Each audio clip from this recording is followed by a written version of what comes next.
Hello, my name is Alexis Wasson, and I am an undergraduate student at Pennsylvania State University, currently interviewing Dr. Andrew Breed, who is a veterinary. Oh no! I'm so sorry, Dr. Breed.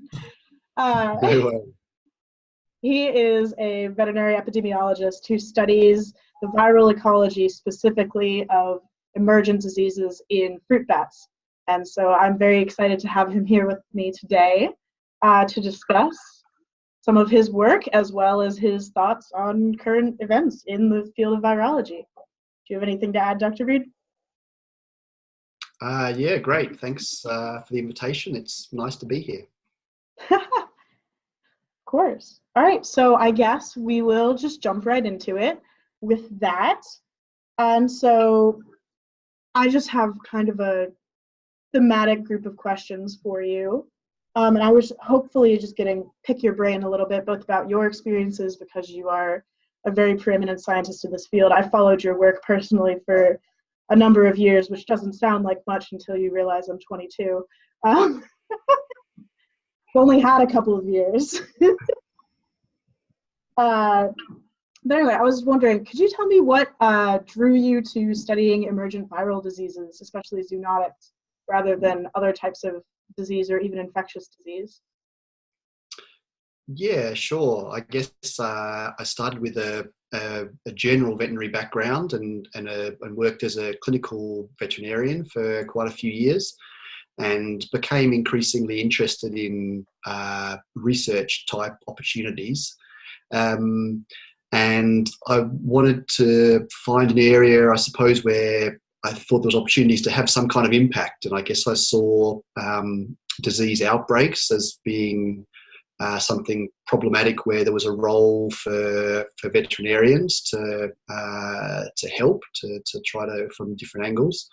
And most of the epidemics and disease outbreaks that are at least sort of causes of concern seem to be viral diseases. And so I guess that sort of took me down the path of learning more about viruses, viral diseases, and their epidemiology. Yeah, absolutely. I'm glad to hear that you chose it because you're hoping to make an impact, because you absolutely have. So congratulations on that. And also thank you as a citizen of the earth in general. Although I'm a bit far north for a lot of the diseases you work on. Yeah, sure. I mean, the thing about impact, I guess, is actually quite a challenge to really measure. I suppose it's often some of the work I've been involved in, and I guess it's a field in general, is around trying to prevent disease outbreaks. And it's sort of preventing something happening is difficult to measure the impact, at least over long periods of time. So there's a real challenge there for people working in that area to know or to show that the sort of resources that have been used have actually done something, which is quite an interesting challenge. But I think we're getting better at finding ways to do that. Yeah, I mean, that makes a lot of sense because you're contrasting with a hypothetical worst case scenario that hopefully we never have to see, which actually leads very nicely into another one of my questions. I was wondering, can I get your opinion on what you believe maybe in the field of zoonotic epidemiology? There's, of course, the discussion of the big one, which for whoever is listening in on this who doesn't happen to know, the big one is the concept of the next zoonotic disease that successfully jumps over to humans and creates a potential pandemic and a potential dramatic effect on our species. And so there's a lot of discussion about how to prevent these, which of course, in order to present them, you have to know what you're looking for. So Dr. Breed, if I could get your opinion on what you think it might be the highest risk emergent disease right now and why.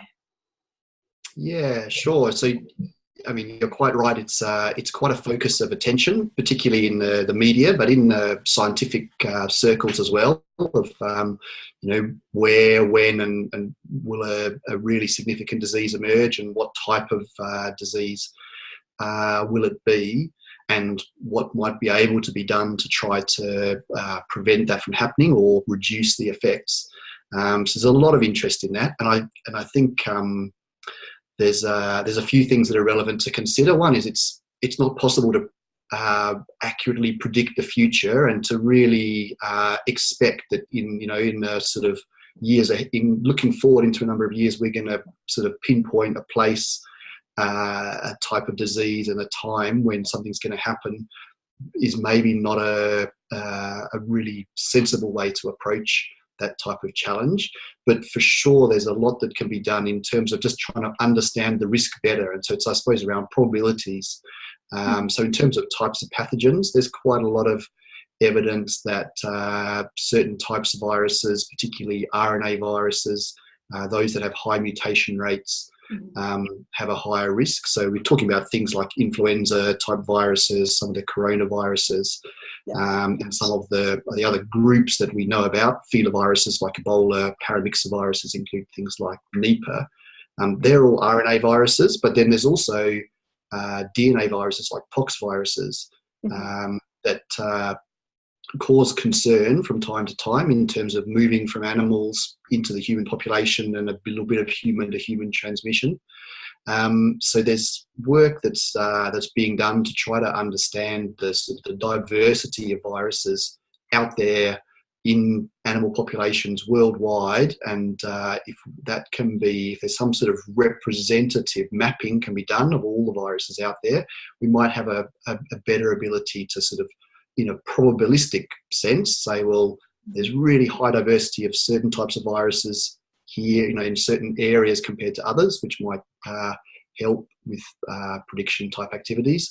And then there's looking at the host populations, the animal and human populations, where and how they're coming into contact. What do we understand about the types of contact that are important for transmission? And then there's environmental factors as well. And we know more about the types of land use change, sort of deforestation, increasing human population density and transport connection networks, that kind of thing, that can all play an important role in the kind of disease emergence process. And I guess I feel it's, although there's a lot of attention or sort of focus on like the big one, there's actually quite a lot of medium-sized events and smaller events going on, and understanding the disease emergence process and how to mitigate it in general gives us ability to have impacts through that spectrum. So ultimately, preventing some devastating pandemic is really important, but a lot of what we learn when we're trying to focus on that has applications to more medium-sized disease impacts as well. Of course. Yeah, I was hoping to kind of go along that line of thought, and I expected you would draw there, because I wanted to kind of draw that parallel between the media representation, that is, there's going to be one gigantic disaster, because I mean that's a sensationalized idea, versus the more actual scientific knowledge of how can we prevent any individual one from becoming that. And so it's not really a focus on any one big one. And I'm so glad you mentioned that the interactions with the hosts and how they cross into human territory, because that's the primary focus of your work. And I would love to let that lead into a discussion of, there is also a huge theory circling along the scientific communities of these specific fields, that you work with fruit bats. And by and large, the more studies we're doing, the more we're finding that there is just extreme viral diversity within bat populations, particularly of the megabats, the Megacopteri. And so I was wondering, what is your take or your theory on, several theories have been proposed as to why this might be, as the bat's ecology and their life cycle and their personal abilities. And I was wondering, what of these theories do you find most plausible? Yeah, sure. So the questions around bats and their importance and role in terms of zoonotic diseases, and particularly zoonotic viruses, have been sort of a source of attention for a while. And I think there's a few things to bear in mind or to consider when we try to understand what might be the reason that bats seem to be associated with diseases more than we expect. Of course. I guess one place to start is just that there are actually probably more bat species and greater diversity of bats than we often tend to realise if we haven't had reason to consider them as closely as other mammal groups. I mean, so I think there's I've seen estimates as much as them being up to 1/5 to 1/4 of all mammal species by their sheer number of species. Would you agree with that? Yeah, exactly. So Okay. I think there's something over 5,000 species of mammals altogether on the planet, and there's definitely over 1,000 bat species. And we might not, people, especially veterinarians who have mostly their focus on domestic species, probably not aware that there's just so many bat species out there. So there's a lot of them, and a lot of bat species have very large populations. And I think there's a few features of bat biology which sort of facilitate infectious disease circulation or make them good kind of hosts. First of all, they can have very large populations, so there can be hundreds of thousands or millions of individual bats in a population, and not all the species, but quite a lot of them form really dense aggregations. So during the daytime, they'll roost close together, often in caves, but it can be in trees, other places. And being very close together for a large portion of the day gives them opportunity to pass infectious diseases among each other. Absolutely. And so I think a really key factor.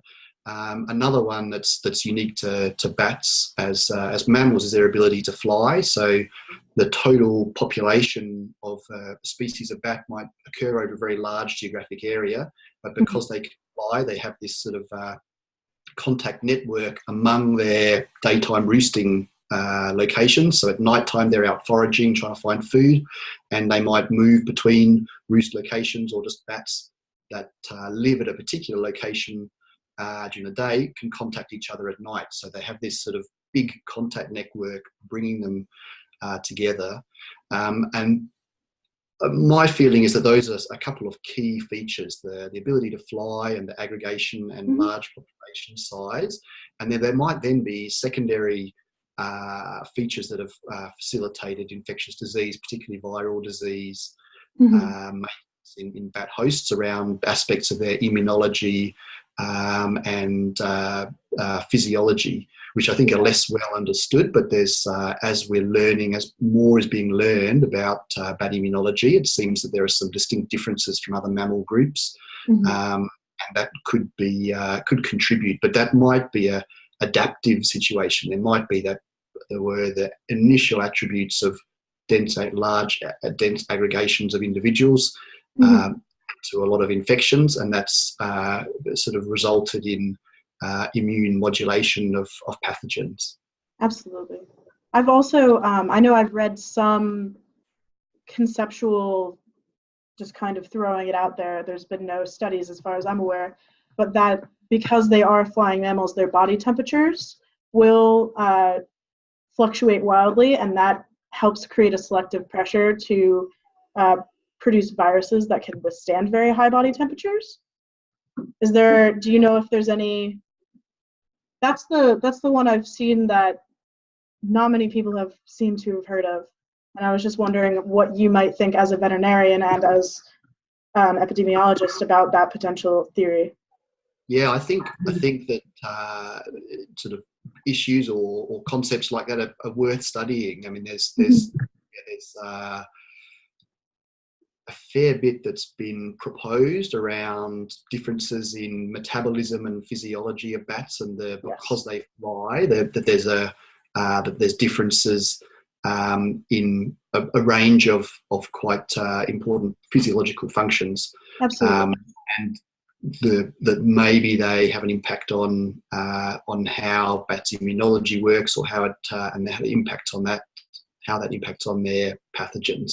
And I think at the moment it's something where there's some promising avenues of research, but as of now we don't really have sort of conclusive answers to those kind of questions. But I think it's going to be an area where there's going to be good research being done and interesting findings coming out, and they might have useful application, just I guess, in understanding bats themselves as a group of diverse species and the type of pathogens that are there, and maybe a range of other applications in terms of immunology in general and pathogenesis of various viral diseases also.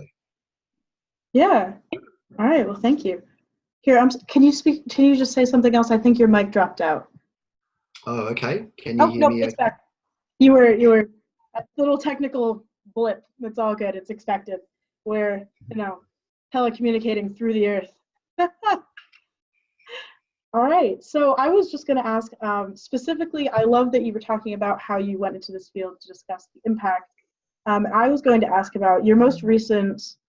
A lot of your most recent work has been focusing on the hantaviruses and particularly Nipah and how that has been discovered in resident bat populations in Malaysia. Could you discuss at all what you think might be both the scientific and the humanitarian impacts of that work? Sure. I mean, it's quite a complex picture, I suppose. Mm-hmm. There's some paramyxoviruses that reside in bat populations, particularly fruit bats in parts of Asia and Australia. Yes. And there's been a number of outbreaks where there's been disease in humans and in some cases animals that have really had quite a significant impact. I guess perhaps the largest was in the 20th century in 1998 and 99, a big outbreak of Nipah virus disease in pigs, Malaysia, and also spillover to people. Yes. Over 100 people died in that outbreak. There's also been a number of outbreaks of Nipah virus disease in people in Bangladesh and India. And perhaps they've been historically occurring for a very long time, but since the pathogen was first recognised in Malaysia, it seems that those events occur in Bangladesh and India fairly regularly. It doesn't appear there that domestic animal or other animal species are involved. In Australia, there's a related virus called Hendra virus that has apparently, or it seems, can spill over from bats to horses in parts of Australia. And there's been a small number of human cases associated with contact with infected horses. So I think there's been 7 human cases and 4 of those people have died. Most of those people were infected in the treatment of the horses that had severe disease. Yeah. So there's these kind of fairly isolated and perhaps sporadic instances of severe disease in non-bat hosts occurring.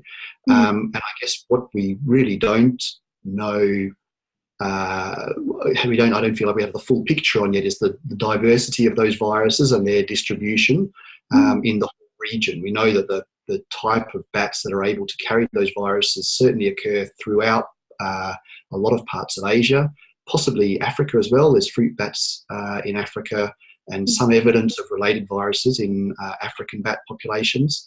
And so there's a lot of opportunity and a lot of contact between bats and other animals and people in the area where these hosts occur. We know there are some other related viruses out there that are a bit different. We don't always know, or we're just starting to find out whether some of those viruses have more or less potential to cause disease in different species. So yeah, there's a lot to still be better understood, let alone come up with measures or actions to try to mitigate risk.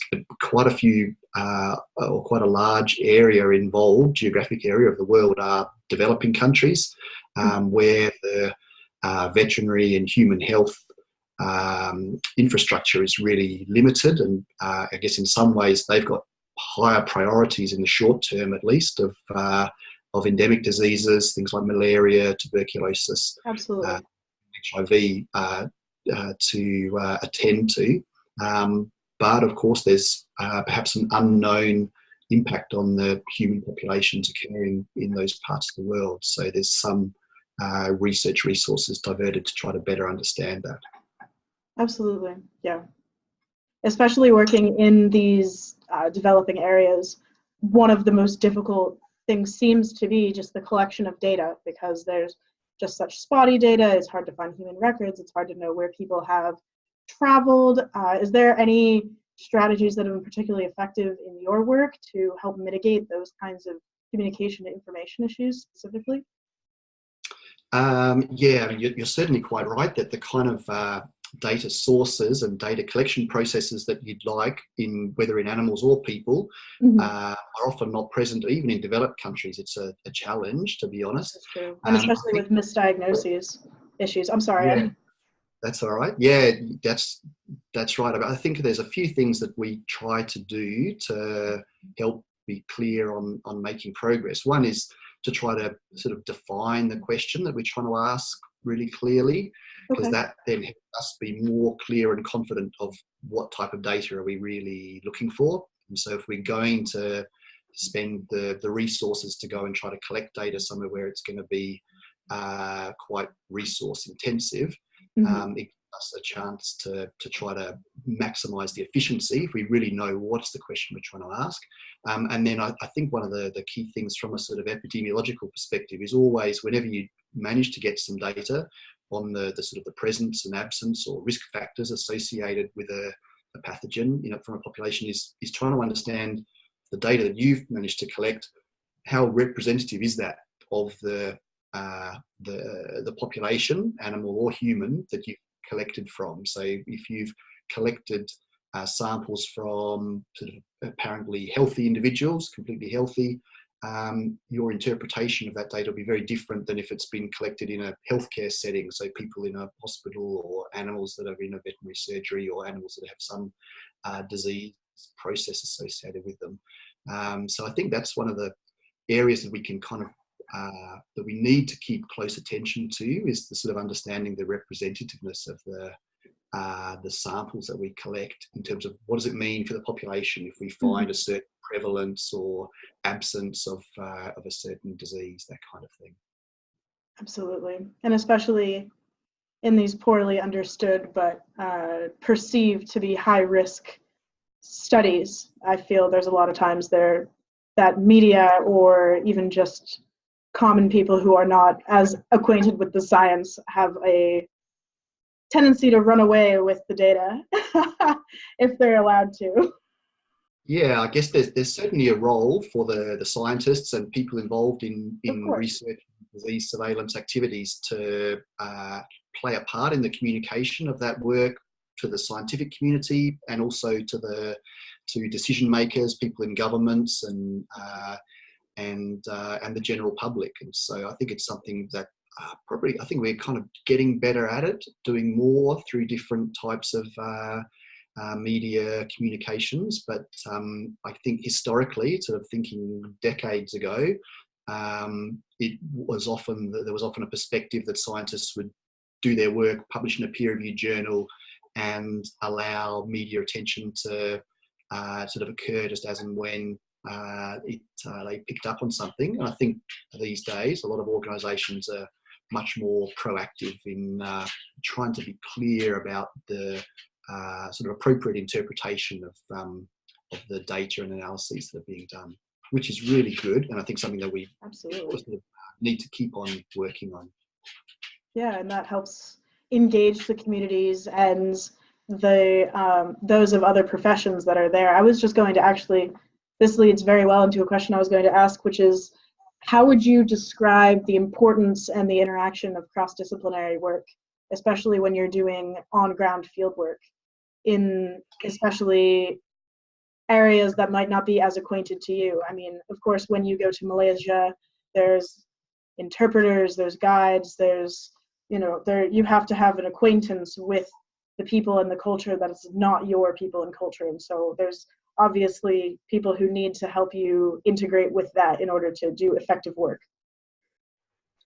Yeah, I think the sort of multidisciplinary or interdisciplinary approach to certainly, I guess, issues around emerging infectious diseases or infectious disease in general is gaining more and more traction. And yeah, I mean, people are getting better at understanding that it's an approach that sort of makes sense and maybe is necessary, particularly if we want the work to have a real world impact. And I guess that's where, to me, it's sort of is most important, is if we might be able to collect some data through in a scientifically rigorous way to make an advance in a narrow field, a sort of microbiological or epidemiological field, and that might allow us to publish the results to contribute to the scientific knowledge in that area.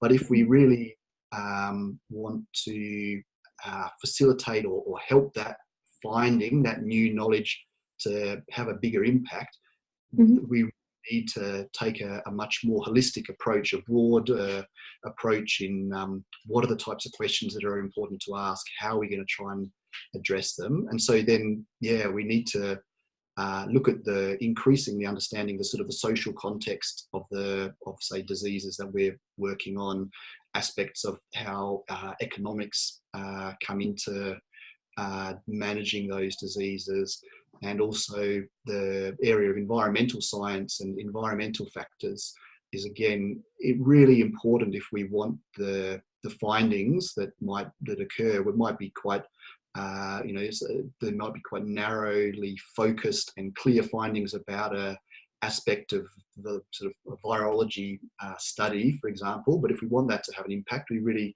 need research projects that take a holistic approach, take multiple disciplines on board at the beginning. And so, I think we're getting better at that. And as you say in your question, certainly working in different countries with different cultures and different belief systems, different understandings, is absolutely crucial if we want ultimately this work to be of benefit to the people and the animal populations, the wildlife populations, the domestic animal populations in different countries. We need to work in an integrated way with people that have understandings from lots of different angles. It can mean sometimes, I feel that the whole process can be, certainly it's more complicated and it can feel sometimes frustratingly slow. But I think increasingly funding organisations are recognising the value in that approach, and so when they give money to address a problem, they do it in such a way that requires a multidisciplinary approach, and they're looking for groups that can show they've done some prior thinking about how they're going to do that and the types of applications of the findings. So I think all around the world people are getting better at it, but it's again something that's fairly new for a lot of researchers in terms of recent 1 or 2 decades, and so the approaches there's a lot of learning going on about the approaches as well as the science and the specific science itself. Absolutely. And it makes me very happy on a personal level to hear you say that, because I'm sure I mentioned this in an email, but my actual pursued field is environmental epidemiology. So it makes me just kind of light up a little bit every time you mention, oh yes, we need to consider the environmental factors. And I'm like, yes, we do. Yeah, great. Yeah. It's going to be an area where there's more and more recognition of the value in that perspective. And, historically, we don't have textbooks written on that type of topic, but I think we'll see that that's happening in years to come for sure. Yeah, I hope so. And my focus also, which is why it's leading into this next question, is I focus on freshwater resources, which are hugely important in the spread of zoonotics, whether it be because that's congregation of animals, which may be your more specialty, or whether they're actually waterborne themselves, or some kind of interior host situation, such as schistosomiasis or other parasitic infections, have that kind of respect. You work primarily in monsoon-affected regions, so Southeastern Asia and Oceania, and both of those are very much, the disease incidence is affected very much by this monsoon cycle and these water levels and how they change throughout.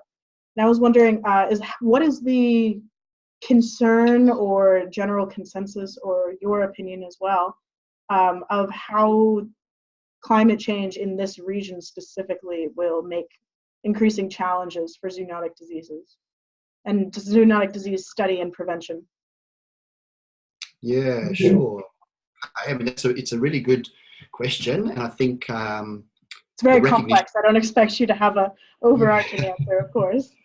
It's a challenging one to summarize. I think that there's quite a bit of attention to that topic, and no doubt at all there's a recognition that changes in climate and climate patterns have a whole range of impacts that are really important to try to understand and perhaps predict in quite some detail to allow there to be a response that's reasonable and makes sense in different parts of the world. You know, and it is really complex in terms of rainfall patterns, severity of storms, impacts on plant growth, on animal populations, Yeah. on movement of Drought people. congregation, if you're In looking some at the ways, area issues. yeah, exactly. In some ways, it really can get very complicated. I guess there's a few things that are clear, I suppose, from a veterinary perspective, is that we know that vector-borne diseases, so diseases that, particularly those that have an arthropod host involved, so those that have like sort of midge or mosquito or tick hosts, they can really change their distributions really rapidly if even fairly subtle or small environmental changes occur, climate changes occur, can result in quite big changes in distribution of some of those animals. And that can be a sort of a sudden challenge. There's, I guess, our ability to predict climate, some of the climate factors in some areas I feel is pretty good, and our understanding of the climate parameters that impact on some of those arthropod hosts is also pretty good. So I think there's some areas where we've got some good ways of trying to understand how those disease challenges are going to change in the future. But of course, there's complexity there that makes it a really difficult challenge. We're also seeing changes in vertebrate hosts of pathogens as well. There's no doubt that a whole range of different bird species, and wild birds are an important host of influenza viruses, particularly water birds, are changing in their movement patterns, their migrations across large distances, and that is having an impact on influenza virus dynamics in some parts of the world. Also, there are effects on bats. There's been an interesting situation in Australia where I'm based now. We've seen a species of fruit bat, the black flying fox, has increased its distribution south down the east coast of Australia over 1,000 kilometres over the last 80 or 90 years. And that may not be directly or primarily climate influenced, but I guess it highlights that animal populations that can be really quite dynamic in their distribution, and we've got certain tools and approaches to try to understand what's going on and the drivers of those changes. But it is I guess an important area for research to be trying to understand elements of those dynamics better. Climate change is a really big part of it, but there's other, I guess, in terms of human impacts on the world, there's other things around human population size and trade patterns, interconnectedness, that are also important drivers for urbanization, etc. All right, thank you. I have just two more little questions for you, and they kind of diverge from our general theme. Feel free to, of course, bring up anything you would like to discuss as well in this, but I don't want to hold you too long. I was wondering, would you be willing to recount a particularly frustrating or kind of wild field experience that you may have had? Okay. I thought that might be fun to throw in. I've been very fortunate, I suppose, during the time of since starting a PhD on bat-borne diseases in the mid-2000s and subsequent years, to have a lot of opportunities to do field work in different parts of the world, and been very lucky to travel to some pretty remote and interesting places. Kind of touch wood, I've never had anything too disastrous happen. I guess a couple of places I've been that have been left quite an impact on me, I suppose, in terms of taking me far away from my comfort zone and things that were familiar to me. I was fortunate to be involved in a project when I was based in Europe a few years ago. It was looking at emerging zoonoses with pandemic potential. Okay. And as part of that, we were looking at bat populations in Africa. And we were interested in a very isolated bat population on a small island in the Atlantic Ocean called Annobon. And we were particularly interested in that location because we knew there were fruit bats there. We knew that they were genetically isolated, and we knew the population size was really small. And it's so small, in fact, that it was unexpected. We didn't expect that there would be some of the typical infectious diseases, the listoviruses and the paramyxoviruses like Hendra and Nipah to be there. Mm-hmm. We had some evidence from serology that they were there, and so we thought it's worth trying to study those bats. And just getting there from Europe took about 5 different flights. The island itself is way out in the Atlantic Ocean. It's basically the tip of a volcano just poking out of the sea. Has a small human population, a few thousand people live there, and there are bats that roost on the island, sort of around the other side of the island to where there are people. And so to get to where the bats were roosting over land took about a whole day of trekking over really rough terrain, and it was very challenging to get field equipment to that site. So the second time I went there, we travelled by boat, and the only boats available were small wooden boats, and the conditions in terms of the sea were difficult to predict around the other side of the volcano, the tip of the volcano from where we set off. And we did have some quite scary moments with a couple of wooden boats heavily laden with field equipment trying to get around the back and then of this island, and then a bit of uncertainty where we'd be able to get onto land, and there'd only be a couple of small rocky beaches. And I'm sure the locals there kind of looked at you like you were crazy when you asked them how to get ferried over there. Yeah, I mean, we were lucky to have some good advice about how to when would be a good time to go, but just sort of recognising there was no Coast Guard or emergency services that would be able to help us out if something went a bit wrong, brought it into a bit of sharp focus, I suppose. But kind of luckily, everything went pretty much okay. Some of our gear got wet, a few things ended up in the sea, but we didn't lose anything, and we certainly didn't lose any people. But once we got onto the land on the other side of the island of Annobon, it was a beautiful place to be working, and just amazing to feel like you were just a tiny speck in the ocean with no people that we, apart from our field team of about 6 people, no one else kilometres, and on the other side of the island a small settlement, and other than that no one for tens or hundreds of kilometres in any direction. It was a kind of, in a way, pleasant but also slightly uneasy feeling of isolation on that island. So, sure.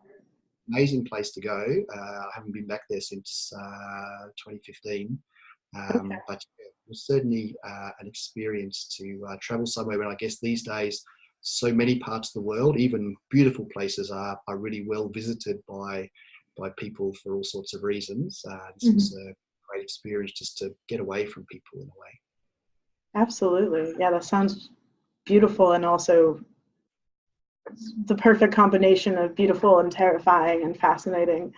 All of the above. It was a bit scary as well. I mean, in some ways, compared to other parts of Africa, it didn't have a lot of the dangers. I mean, low human population meant there were a lot of human-associated risks that we didn't have to worry about. There were no snakes on the island, for example, no large predators. So walking around in the forest was pretty safe. The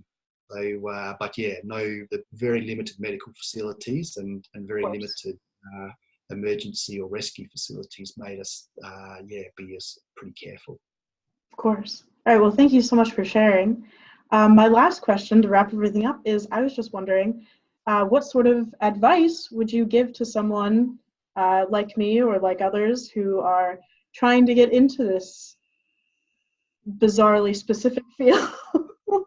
I frequently have the experience whenever I speak to professors or advisors, etc., and they ask kind of what my plan is, and I tell them I'd like to be a freshwater environmental epidemiologist with a focus in disease ecology, and they look at me like I have 6 heads. So I was just wondering what advice you might have for someone who's young and trying to get into this field, because I know it is a very competitive and very specific field.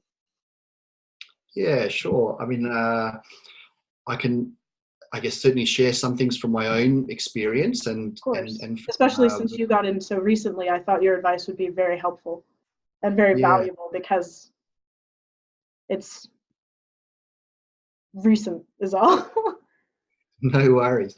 Yeah, I mean, a couple of things that I think have been really helpful to me, and I would definitely share with the people. I mean, one is to follow things that that you find interesting or exciting yourself, and and try to engage in those. It's so much easier to dedicate hours to reading about something or working on problems and dealing with challenges if it's an area where you feel like, yeah, I'm engaged by this. I actually think this is kind of worth doing, and I find it exciting, and I find aspects of it really rewarding. If you can find something that sort of grips you, then a lot of things are going to be a lot easier because it's you won't mind putting in some of the effort that's required. Another thing I think is sort of persistence. I mean, I would say that you can find that if you look at your next 6 months or 12 months, you might feel, well, there's 2 or 3 opportunities, and I know a lot of other people will be vying for the same ones. But certainly my experience has been that by kind of plugging away, keeping on, realizing you won't get every opportunity, but and having some flexibility perhaps in where you go and exactly what you do, opportunities will come up. Has been my experience. So it's I guess there were some people who perhaps advised me to follow more traditional paths or career paths where there were a greater number of opportunities. But I think if you have something that you really find engaging and you want to pursue, especially if you can be flexible about exactly what you do in terms of maybe the location or the kind of pay scale or the role that you might feel. I mean, sometimes I've done more lab-based roles, sometimes more field-based, sometimes more analytical. I mean, all those experiences actually help with other aspects of your work. I guess it's really valuable to realize, you might want to be really analyzing the data, but spending some time in a lab and just seeing, well, how do things work in a lab? How do they, what are the challenges there? What are the limitations of what can be done? Or out in the field, understanding what are the challenges and limitations in that realm. And then same with when, interpreting data, working with policymakers, spending time in different areas that relate to your field, I think is valuable to do. And if you want to do that, then it increases the opportunities that are there, at least in the short term. You might have a long-term goal that's more specific, but if you're prepared to work around it a bit, I think that pays off, because if you're applying for a particular situation, showing that you've had experience in related disciplines or some exposure in disciplines, that really helps. Another thing I think is just to try to enjoy working with the people that you're working with. If you have an opportunity to travel to a place, whether it's to do some field work or work in a lab or go just to an international meeting, just trying to enjoy the people and the places that you go to can make life so much richer, I guess, which is really helped me. I mean, you can't do everything, in a day. You need to have some time off, trying to have a bit of a work-life balance. That really helps as well. I mean, I think certainly colleagues I see, and it's an issue that I need to manage as well, is not overburdening yourself or not burning yourself out too quickly. For it all is really important. It's good to be focused and driven and determined, but having some other interests in life and some other things and ways you can switch off, I think, is also actually really helpful in you getting to where you want to go. Yeah. Absolutely. Well, thank you so much for everything and for your insights, and you've been lovely to interview. Is there anything you'd like to add? No, I don't think so. Thanks for the opportunity to talk to you. I hope other people find it interesting too.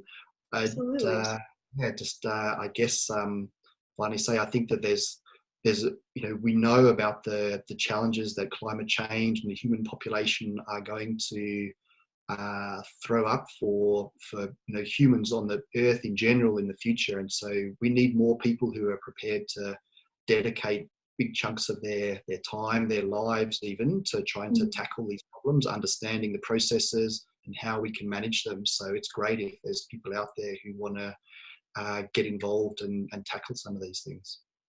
Great. Well, thank you so much. It was lovely speaking with you. And this is the end of, I don't know how to end this. Anyway, this has been Dr. Andrew Breed with the Australian Government of Queensland, who has been kind enough to donate his time here and speak to us about emergent diseases and his role as a veterinary epidemiologist. So thank you very much, and I hope you enjoyed.